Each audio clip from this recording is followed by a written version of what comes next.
Dear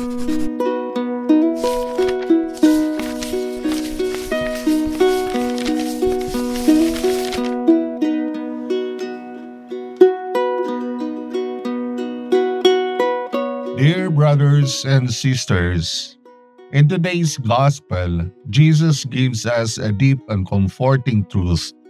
Do not be afraid, little flock, for it has pleased the Father to give you the kingdom.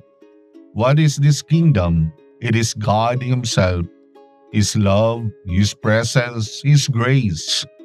God is the treasure freely given to us. We didn't earn it, we didn't buy it. It is pure gift. But Jesus warns us, where your treasure is, there your heart will be.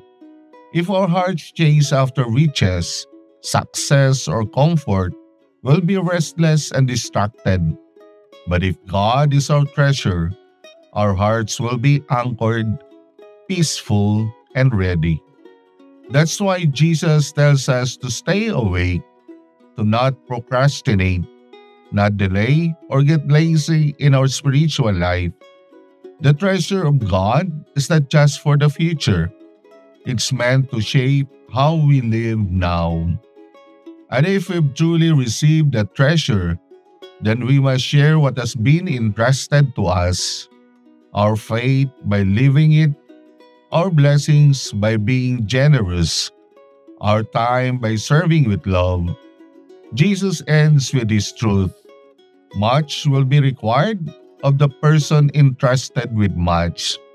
So today ask yourself, is God really my treasure? If He is, then let's live ready, live generously, and live with hearts that are truly His.